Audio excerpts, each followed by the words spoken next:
Hola, buenas tardes hermanos, hermanas, amigos, personas que nos estáis viendo. Seguimos en esta reflexión sobre la carta de Jacobo, o la carta de Santiago, o Santiago. Hicimos una introducción. Sabéis que las introducciones no suelen ser muy amenas, pero bueno, en eso estamos. Pero vamos a seguir entonces adentrándonos en esta carta epístola, como queráis llamarla, de Santiago. Asumimos que el autor es un tal Santiago y que parece ser es hermano carnal de Jesús. El autor, en su primera introducción, en su primera frase, dice: Jacobo, siervo de Dios y del Señor Jesucristo. Es decir, cuando dice siervo de Dios, la palabra griega es doulos y significa esclavo. Claro, todos pensamos, hombre, yo no soy esclavo del Señor, claro que no. Y la otra acepción de la palabra es siervo. Parece que diciendo siervo no es tan violenta, ¿verdad?, el concepto que expresamos. Entonces él se califica como esclavo del Señor y esclavo de Dios y del Señor Jesús, el Mesías. Vemos que siendo hermano, reconoce en Jesús que ha sido constituido Señor y Mesías por Dios, como vemos en Hechos 2:16, en ese discurso precioso que hace Pedro, el primero que encontramos en Hechos de los Apóstoles, que dice Pedro, que afirma que Dios a Jesús lo ha hecho Señor y Mesías después de la resurrección. Esto tiene implicaciones teológicas y dogmáticas que ahora no es el momento de hablarlo, siempre y cuando vosotros no me lo pidáis, evidentemente. El saludo se dirige, dice, a las 12 tribus que se hallan dispersas por el mundo, es decir, a las 12 tribus de la dispersión, que viven fuera del territorio de Israel y que en su mayoría fueron expulsados. En la historia de Israel tenemos varios acontecimientos que nos hablan precisamente de la diáspora, de la expulsión. Uno de ellos fue a Babilonia, ¿os acordáis? Con la historia de Daniel, etcétera, etcétera. Entonces resulta, pero en el fondo lo que nos está diciendo es que Santiago se dirige al pueblo de Dios que está fuera del territorio de Israel y que aparentemente o se han ido por propia voluntad o a raíz de alguna que otra persecución ya acaecida a los seguidores de nuestro Jesús el Nazareno. Aunque yo siempre lo digo, en nuestro texto se puede entrever algo importante. El centro de donde se expande el Evangelio es Jerusalén. Y este Evangelio, creído por judíos, sale de allí, de la comunidad. No olvidemos que más adelante veremos cómo Santiago al grupo de creyentes en Jesús los llama sinagoga. Ellos son los primeros judíos que creen en Jesús, pero al salir se encuentran con que el Evangelio, la buena noticia, empieza a implantarse también entre los gentiles. Y eso es normal. El Antiguo Testamento, cuando nos habla de que vendrá el Mesías, lo dice que será la luz de las naciones, con lo cual hemos ya de romper aquello que tenemos en la cabeza de que el Mesías solo es para el pueblo de Israel. No, no, es también para los gentiles. Es decir, para aquellos creyentes gentiles que no van a formar un pueblo diferente, no van a formar un pueblo diferente, sino que van a ser un pueblo unido al de Israel, formando un solo bloque. El crecimiento, a partir de ahí, de Jerusalén, se encuentra precisamente con esta dinámica. Empieza a haber gentiles que se van a incorporar a la fe en el Mesías Jesús de Nazaret. Claro, también tengo que decir que los gentiles no es un pueblo, los creyentes y que se incorporan a la fe de Jesús, no son un pueblo distinto al de Dios. Eso ya lo hablamos tengo algún que otro vídeo anterior donde lo expongo. Simplemente voy a leer una frase que a veces se traduce mal, en el sentido de que según qué traductor lo pone o no lo pone. Es decir, que aquellos que se incorporan a Israel son injertados, Romanos 11, son injertados, no en lugar de, sino entre las ramas del mismo olivo. El apóstol sigue, tengamos esto presente, por lo tanto, cuando Santiago habla de la diáspora, se está refiriendo a ese pueblo que está fuera de Israel y que forman las 12 tribus, también está clarísimo, como pueblo de Israel. Y acaba este primer versículo con saludos. Hay algunas Biblias, como he leído y tengo, salud. No es salud, es saludos. Salud suena algo a enfermedad, ¿verdad? Pero la palabra es saludos. Es decir, jairein, dice el texto griego, y esto recuerda a ese saludo que recibe María cuando, según el texto, es visitada por el ángel para anunciarle que va a ser la mamá de Jesús. Dice, Jaire Mariam que jaritomene metasó. Es decir, alégrate. Saludos. Es un saludo alegre, un saludo que quiere transmitir la alegría de verte. Cuando saludamos en la iglesia, muchas veces nos saludamos con la mano, a veces con un ósculo santo, etc. En el fondo estamos manifestando la alegría de vernos, la alegría de volvernos a reencontrar, la alegría que han pasado unos días en que no nos hemos visto y entonces te encuentras con alguien que produce alegría y esa alegría sirve precisamente para manifestar que estamos unidos en el Señor. Ya tenemos pues los destinatarios, que somos los creyentes en Jesús como Mesías. En el versículo 2, empieza ya Santiago a decir, hermanos míos, con lo cual los considera correligionarios, hermanos en el Señor.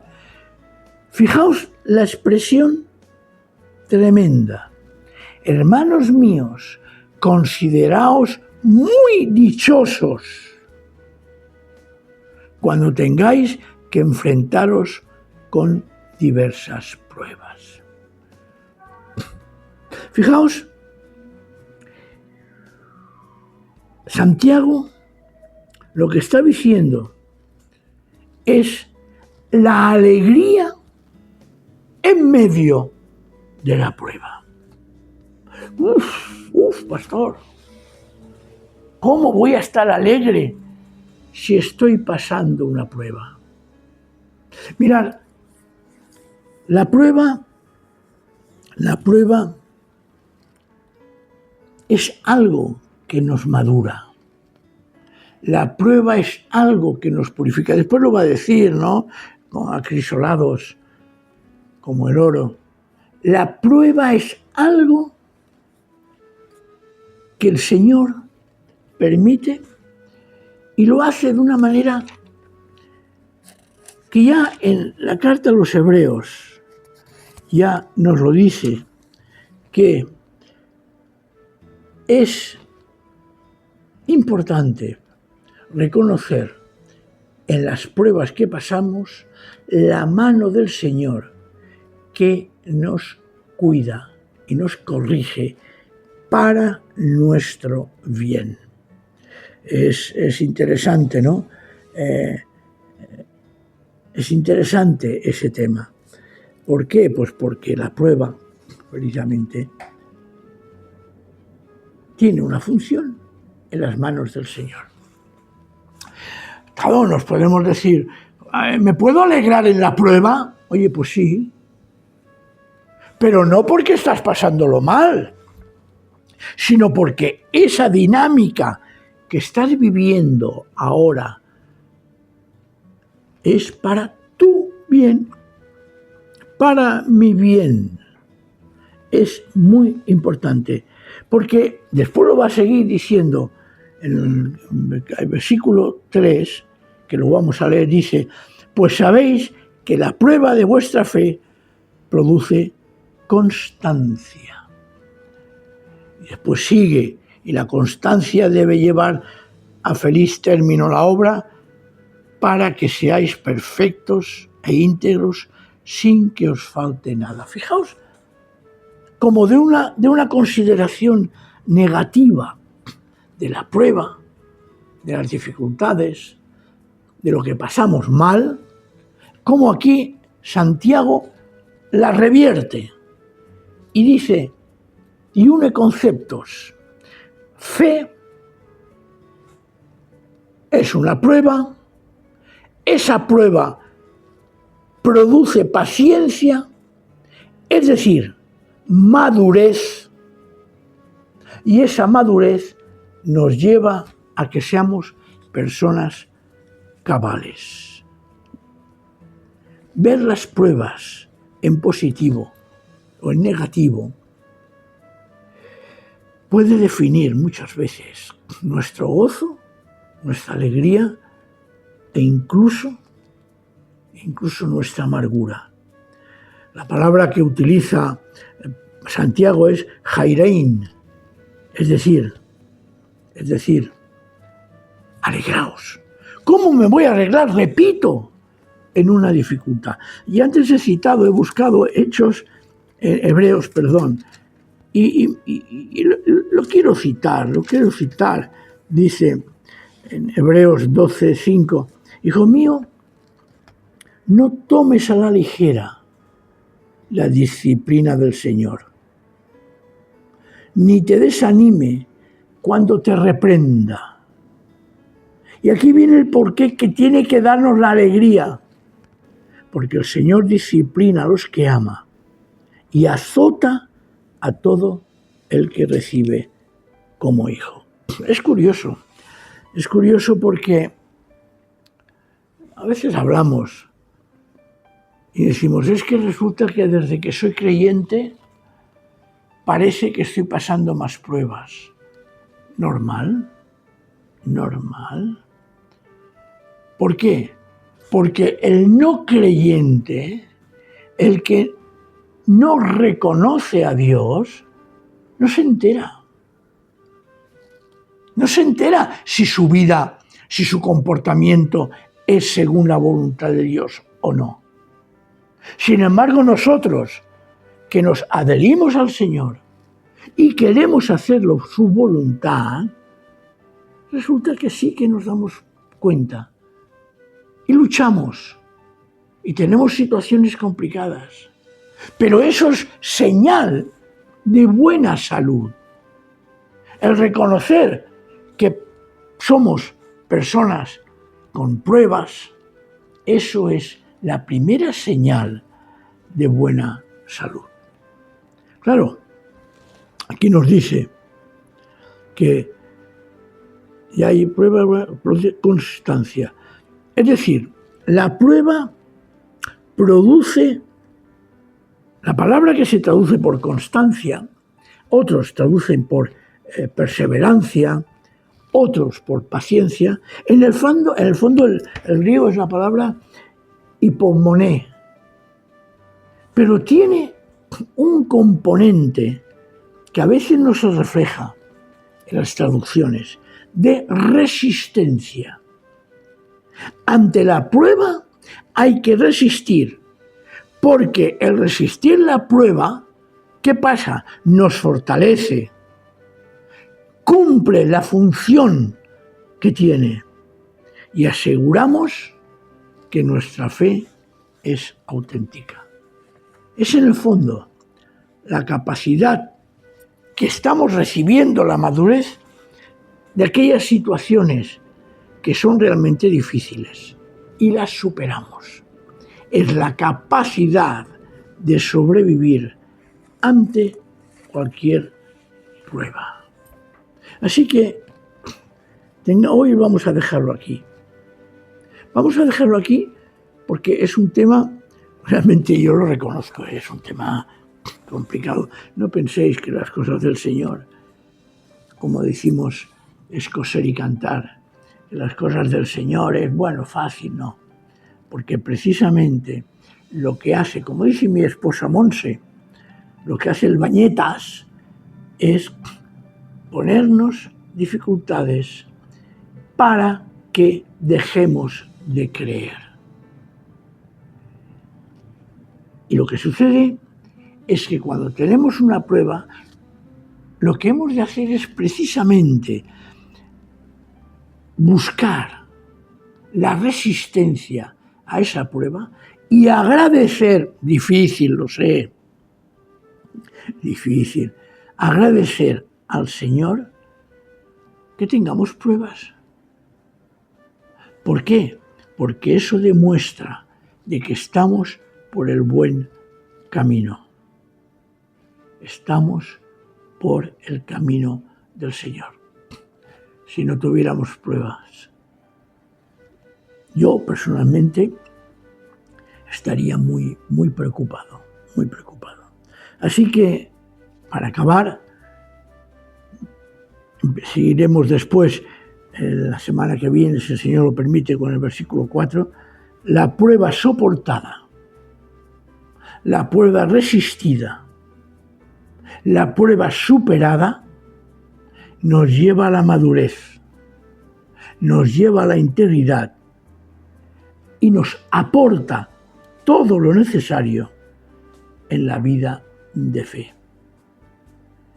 Permanezcamos con valentía, permanezcamos y aguantemos, soportemos aquellas cosas que el Señor permite que tengamos, porque demuestra, primero, que estamos en el buen camino, demuestra, segundo, que el Señor en su misericordia siempre nos va a dar la salida, y tercero, esto nos va a hacer fuertes en la fe, porque vamos a resistir siempre unidos al Señor. Por hoy lo dejamos aquí. Seguiremos, repito, el sábado que viene, si el Señor lo permite, en el versículo 4, que dice: y la constancia debe llevar a feliz término la obra. Ya lo hablaremos y lo trataremos. Pensar que No es fácil la vida cristiana, pero sí que os animo a que en el momento de pruebas oremos. Y después veremos cómo Santiago, que conoce la situación de las personas, busca poner unos elementos para que podamos resistir y soportar bien las pruebas. El Señor nos bendiga, que el Señor haga fructificar su palabra entre nosotros. Y por favor, pon me gusta. Y no tenemos ningún espíritu de lucro. Suscríbete, porque la idea no es ni vanagloria, ni fama, solo es anunciar la palabra de Dios. Y no hay mejor anuncio de la palabra de Dios que lo que el Señor está haciendo en nosotros y decir a los demás para que su gloria sea siempre manifiesta. Y no nos olvidemos, oremos por Israel, por todo el pueblo de Dios, por los cristianos perseguidos, por ese tremendo silencio que el mundo tiene ante esa masacre de cristianos. Am Israel Chai.